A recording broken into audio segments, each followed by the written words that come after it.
Praise the Lord. இந்த September மாதத்தில் 24ஆம் தேதியாகிய இந்த செவ்வாய்க்கிழமையின் காலை வேளையில் தேவ சமூகத்தில் வந்திருக்கிற ஒவ்வொருவரையும் கர்த்தர் தாமே ஆசீர்வதிப்பாராக. இந்த நாளிலும் நம்ம தியானிக்கிற கர்த்தருடைய வார்த்தை நம்முடைய பரிசுத்த வேதாகமத்தில் ரோமருக்கு எழுதின நிருபம் 12ஆம் அதிகாரம் 21ஆம் வசனம். Romans chapter 12 verse 21.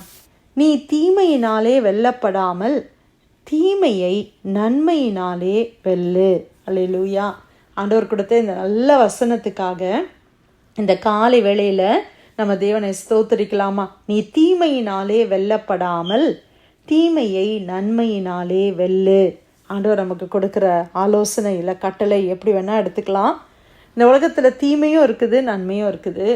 இந்த தீமையினால் நான் வெல்லப்படக்கூடாது. தீமையை நான் என்ன செய்யணும்? நன்மையினால் நம்ம வெல்ல வேண்டும் என்று கர்த்தர் சொல்லுகிறார். ஒருத்தர் நமக்கு தீமை செய்யும் பொழுது, ஒருத்தர் நம்மளுக்கு விரோதமான காரியங்களை செய்யும் பொழுது, அதே போல் நானும் செய்யக்கூடாது. அப்படின்னா நான் என்ன பண்ணுறேன்? தீமைக்கு தீமை செய்கிறேன். அப்போ தீமைக்கு தீமை செய்யும்போது தீமை தான் வெல்லுது இல்லையா? இப்போ தீமையை நம்ம தோற்கடிக்கணும். எப்படி தீமையை தோற்கடிக்குது?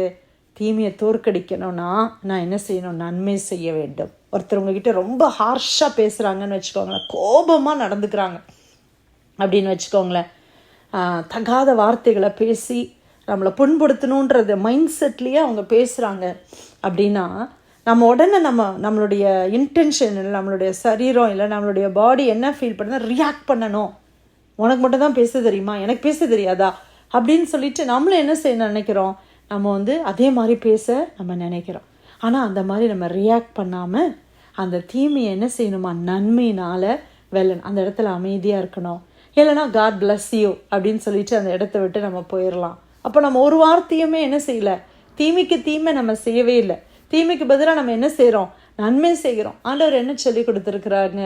ஆண்டவராக இயேசு கிறிஸ்து சொன்ன பாடங்கள் எல்லாம் நம்ம யோசித்து பார்க்கும்போது, உங்களை துன்பப்படுத்துகிறவர்களுக்காக ஜெபம் பண்ணுங்கள். இப்போ நம்மளை துன்பப்படுத்துகிறவங்க உலகத்தில் இருப்பாங்களா? கட்டாயமாக இருப்பாங்க. எல்லாரும் நம்மளை ரொம்ப அப்ரிஷியேட் பண்ணுறவங்க இருக்க போகிறது கிடையாது.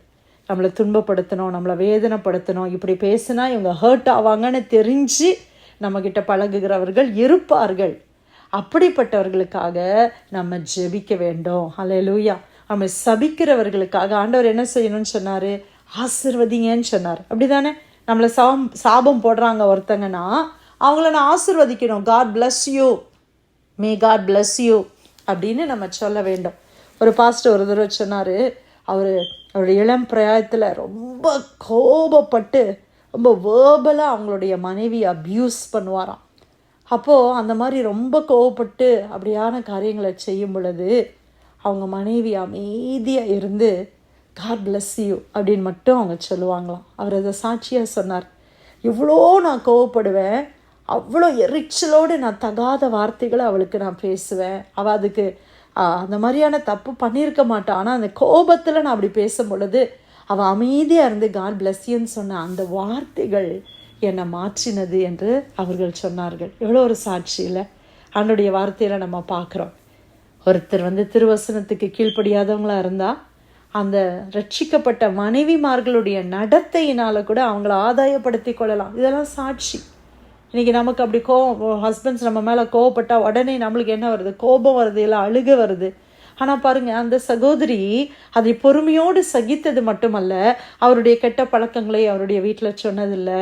அவங்களுக்குள்ளேயே சொல்லி அது God bless you, நான் அவங்களுக்காக ப்ரே பண்ணுறேன், அவ்வளோதான். ஆண்டவர் இன்னைக்கு அவர்களை ஆசீர்வாதமாய் வைத்திருக்கிறார். இன்றைக்கி அவர் சொன்னார், இன்றைக்கி என் மனைவியை யாரும் கண்கலங்க நான் விட மாட்டேன், அந்த அளவுக்கு நான் நல்லா வச்சுருக்கிறேன். அப்போ அது எப்படி அந்த மாற்றம் வந்தது? தீமையை சகித்து கொண்டார்கள். அது கடினமான கஷ்டம், ரொம்ப கஷ்டம். ஒருத்தர் நம்மளை வேர்பலாக அப்யூஸ் பண்ணுற போது, அதுவும் ஃபேமிலிஸில், அது நம்மளால் தாங்கவே முடிவது இல்லை. உடனே நமக்கு ரியாக்ட் பண்ணணும் அப்படின்னு தான் இந்த ஃப்ளஷ் துடிக்குது. ஏன்னா உங்களை விட நான் என்ன கீழானவடா, உங்களை விட நான் எவ்வளோ படிச்சிருக்கிறேன், உங்களை விட எனக்கு எவ்வளோ தெரியும் அப்படின்னு தான் நம்ம நினைக்கிறோம். ஆனால் அந்த இடத்துல அமைதியாக நம்ம போகிறோம் பார்த்தீங்களா? அந்த இடத்துல தீமைக்கு தீமை செய்யாமல் அதை நன்மையினால் வெல்லுகிறோம் பார்த்தீங்களா? அவங்க தான் புத்திசாலி. அல்லேலூயா. அவங்க 4 வார்த்தை பேசினா நான் 10 வார்த்தை பேசுவேன். அப்போ நம்ம தோத்துட்டோன்னு அர்த்தம். நிச்சயமாக சொல்கிறேன், ஆண்டவருடைய பார்வையில் நம்ம தோத்துட்டோம், we failed. அந்த டெஸ்ட்டில் நம்ம தோத்துட்டோம். ஒருத்தர் உங்ககிட்ட ரூடாக பேசுகிறாங்க, நீங்களும் அவங்ககிட்ட ரூடாக பேசுகிறீங்க அப்படின்னா நம்ம என்ன பண்ணிட்டோம், அந்த இடத்துல ஃபெயில் ஆகிட்டோம். ஆனால் அவங்கள நீங்கள் ரூடாக பேசாமல் அவங்ககிட்ட ஒரு நன்மை செய்கிறீங்க பார்த்தீங்களா, அப்போ நம்ம ஜெயிச்சிட்டோம். யார் நம்ம ஜெயிக்கணும்னு ஆண்டவர் நம்மளை விரும்புகிறார். இப்போ எப்படி ஜெயிக்கிறது, எப்படி இந்த தீமையை ஜெயிக்கிறது, தீமையை அழிக்கிறதுக்கு எப்படி என்ன பண்ணணும், நான் நன்மை செய்ய வேண்டும். அல்லேலூயா. அதைத்தான் ஆண்டவர் இந்த நாளிலே கற்றுக் கொடுக்கிறார். கர்த்தர் சொல்லுகிறார், ஒருவனுக்கும் தீமைக்கு தீமை செய்யாதிருங்கள். ஒருத்தருக்கு கூட தீமைக்கு தீமை, அவங்க இப்படி பண்ணாங்கல்ல, நானும் பண்ணுறேன்னா இல்லையா பார்க்கலாம். அவங்களுடைய பொண்ணு கல்யாணத்துக்கு என்னை இன்வைட் பண்ணல, நானும் இன்வைட் பண்ண மாட்டேன். அப்படி அந்த மைண்ட் செட் நம்மளை விட்டு போகணும். அவங்க இன்வைட் பண்ணலையா, நான் கட்டாயமாக இன்வைட் பண்ணுவேன். இல்லை, அந்த மைண்ட் ஏன் நமக்கு வர மாட்டேங்குது? அவங்க அந்த பர்த்டே பார்ட்டிக்கு என்னை இன்வைட் பண்ணல, எல்லாரையும் இன்வைட் பண்ணாங்க, என் ஃப்ரெண்ட்ஸ் எல்லாரையும் பண்ணாங்க, அது எப்படி அவள் என்னையை மட்டும் விட்டுருவா, என்னையை மட்டும் ஏன் இன்வைட் பண்ணல? இந்த மாதிரியான சின்ன சின்ன காரியங்கள் நம்ம என்ன செய்யணும், நன்மை செய்யணும். ஒருவனுக்கும் தீமைக்கு தீமை செய்யாதிருங்கள், எல்லா மனுஷருக்கும் முன்பாகவும் யோக்கியமானவைகளை செய்ய நாடுங்கள். அல்லேலூயா. கூடுமானால் உங்களால் ஆன மட்டும் எல்லா மனுஷரோடும் சமாதானமாயிருங்கள். பிரியமானவர்களே, பழி வாங்குதல் எனக்கு உரியது, நானே பதில் செய்வேன் என்று கர்த்தர் சொல்லுகிறார் என்று எழுதியிருக்கிறபடியால் நீங்கள் பழி வாங்காமல் கோபாக்கினைக்கு இடம் கொடுங்கள். பழி வாங்குதல் நமக்குரியது அல்ல. ஒருத்தர் எனக்கு செய்தபடி நானும் செய்வேன், கண்ணுக்கு கண் பல்லுக்கு பல், அது மோசேயுடைய நியாயப்பிரமாணம். இன்னைக்கு இயேசு கிறிஸ்து நமக்காக மரித்து ஆண்டவர் ரட்சிப்பை கொடுத்த நாட்களில் வாழுகிறோம், கிருபையின் நாட்கள்.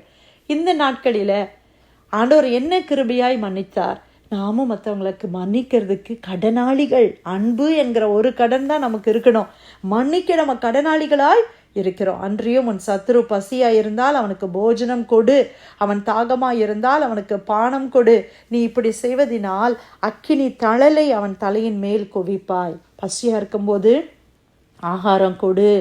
அவன் ஹாஸ்பிட்டலில் இருக்கிறான்னு கேள்விப்படுறியா, நல்லா வேணும், என்னை எப்படியெல்லாம் பண்ணாங்க, அவங்க ஹாஸ்பிட்டலில் இருக்கிறது நல்லது, ஆண்டவர் அவங்கள தண்டிச்சிருக்கிறார் அப்படின்னு சொல்லுகிறோமா?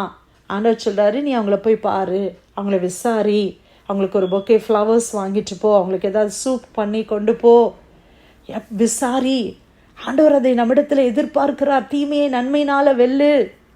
அவங்களுக்கு ஒரு கஷ்டத்தில் அவங்க இருக்கிறாங்களா, அவங்களுக்கு போய் பக்கத்தில் நெல்லு. அல்லேலூயா. அவனை பார்க்கும் பொழுது அவருடைய மனம் எப்படியாக அவருடைய மனம் பாடுபடும். இவ்வளோ தீமை பண்ணேனே, இவ்வளோ கஷ்டம் கொடுத்தேனே, இவங்களவா எனக்கு கடைசியில் வந்து நிற்கிறாங்க. அப்போ அதை புரிஞ்சுப்பாங்க இல்லையா? இப்போ நம்ம என்ன செய்கிறோம், தீமையை நன்மையினால் வெல்ல வேண்டும். பிரியமானவர்களே, எல்லாருடைய வாழ்க்கையிலையும் ஒரு நாள் டவுன்ஸ்ன்னு வரும், அவனை கஷ்டமான பாதை ஒரு நாள் வரதானே செய்யும். எப்போவுமே எல்லாரும் நல்லா இருக்க போகிறது கிடையாது.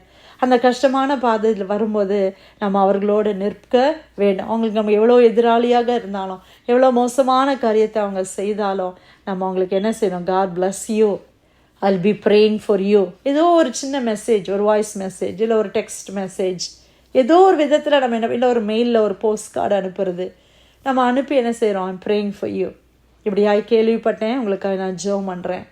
அப்போது இந்த மாதிரியாக நம்ம தீமையை நன்மையினால் வெல்ல ஆண்டவர் எவ்வளோ காரியத்தை நமக்கு கற்றுக் கொடுத்துருக்கிறார். இன்றைக்கி நம்ம ஒருத்தர் பண்ண தீமையே யோசித்து நம்ம சோர்ந்து போய் நம்ம அதில் ஃபெயில் ஆகாமல் அதை வெல்றதுக்கு, அதை ஜெயிக்கிறதுக்கு ஆண்டவர் ஸ்ட்ராட்டஜி சொல்லி கொடுத்துருக்கிறார். என்ன ஸ்ட்ராட்டஜி? ஒன்றுமே இல்லை, வெரி சிம்பிள். தீமையை நன்மையினாலே வெல்லு. அல்லேலூயா. இந்த உலகம் இன்னைக்கு தீமைக்கு தீமை செய்து, நீ தீமையை நன்மை செய். அப்போ உங்ககிட்ட ஒரு வித்தியாசத்தை அவங்க பார்ப்பாங்க, அப்படி தானே?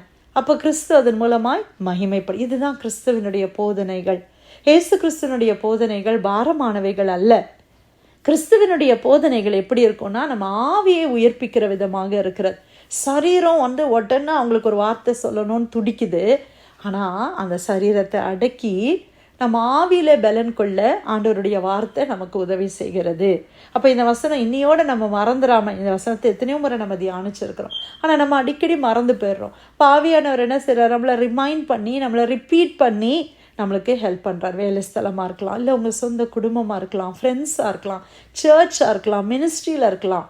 யார் நமக்கு என்ன தீமை செய்தாலும் அவர்களுக்கு நம்ம நன்மை செய்ய கடனாளிகளாய் இருக்கிறோம். ஹல்லேலூயா.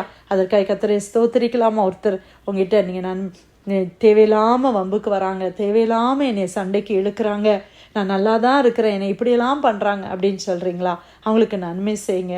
ஆண்டவர் யாவருக்கும் கூடுமானால் எல்லாரோடையும் சமாதானமாக இருங்கன்னு சொல்ல, நம்மளுடைய சைடில் இருந்து நம்ம சமாதானமாக இருப்போம். அந்த சமாதானமாக இருக்கிற கிருபை அவங்களுக்கு இருந்துச்சுன்னா இருப்பாங்க, இல்லைன்னா நம்மளால் அவங்களோட ஒத்து போகுவது அரிது. அப்போ அந்த டைமில் நம்ம கொஞ்சம் டிஸ்டன்ஸை கீப் அப் பண்ணிக்கிறோம், அவ்வளோதான். நம்ம வேறு பகையோ விரோதமோ நம்மக்கிட்ட இருக்கக்கூடாது. பழி வாங்குதல் நம்மக்கிட்ட இருக்கவே கூடாது. அந்த பழி வாங்குகிற தன்மை நம்மக்கிட்ட வரக்கூடாது. அது கர்த்தர் பார்த்து கொள்வார். நம்ம தேவ சமூகத்தில் போய் நம்ம சொல்லிட்டா போதும், ஆண்டவர் பார்த்து கொள்வார். ஹல்லேலூயா. ரோமர் 12:21, நீ தீமையினாலே வெல்லப்படாமல் தீமையை நன்மையினாலே வெல்லு. கர்த்தர் கொடுத்த வார்த்தைக்காக நன்றி செலுத்தி யாராவது நம்ம ஜெபிக்கலாமா?